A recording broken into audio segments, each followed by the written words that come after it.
Сәлем достар, видеомызды одан әрі жалғастырамыз. Бүгін сіздерге балалардың мерекесіне немесе балаларға арналған кішкентай бүлдіршіндеріміздің туған күндеріне арналған немесе үйдегі кішкентай сәбилеріңізді ойнату үшін мынандай шардың ішіндегі шарды жасап көрсетеміз. Бұл шарға біз мынандай шарларды қалай тықтық, қазір бірге үйренеміз. Ол үшін бізге ішіндегі шары көріну үшін мынандай түссіз шар қажет және кішкентай көлемдегі шарлар қажет. Мынаның шардың өлшемі 12 дюйм, мынаның өлшемі 5 дюйм. Алдымен шарымызды кішкене үріп аламыз. Осы шардың ішіне шарымызды тығу үшін мынандай шарға арналған палочкаларды аламыз.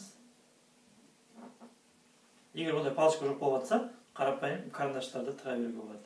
Содан кейін шардың ішіне ауасын жіберіп, шарды ішіне түсіріп алдық. Енді ішіндегі сары шарды үреміз, сыртын үрмейміз.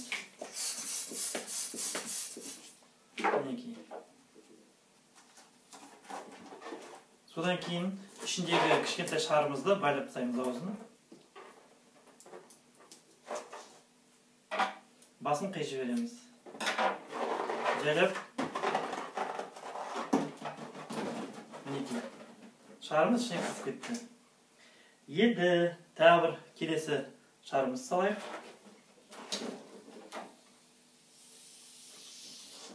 Мінекей. Жайлап тығып аламыз.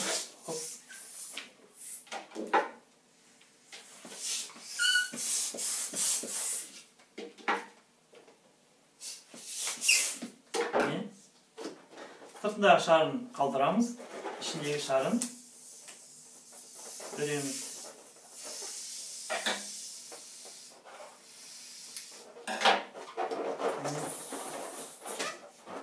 Біздің шарымыздың ішіне екі шар кіріп кетті. Енді көлемін үлкейтейік.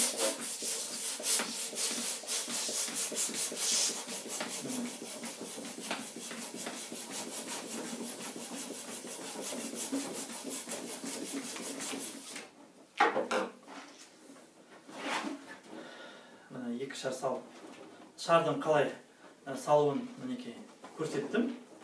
Енді оны біз таяқшаға орнатайық.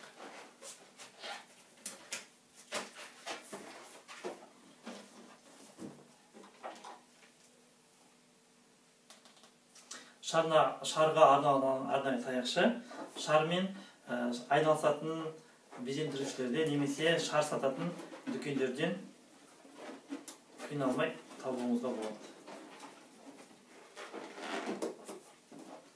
Міне, кішкентай бөпелеріңізге ойнатуға, немесе мерекелерде осындай әртүрлі ішіне бірнеше кішкентай шарлар салуға болады. Содан кейін балалардың туған күндерінде безендірілген столдардың үстіне ортасына былай қадалатындай жағдай жасап, астына бүйтіп әрбір столдарға қадап қоюыңызға да болады. Манаға қазір кішкентай балаларға арналған тәттілер жасайтын арнайы орындар жасап жүр туған күндерде. Міне осындай орындарға қадап қоюға, немесе әрбір столдарға қадап қоюға, немесе балалардың қолдарына беруге болады.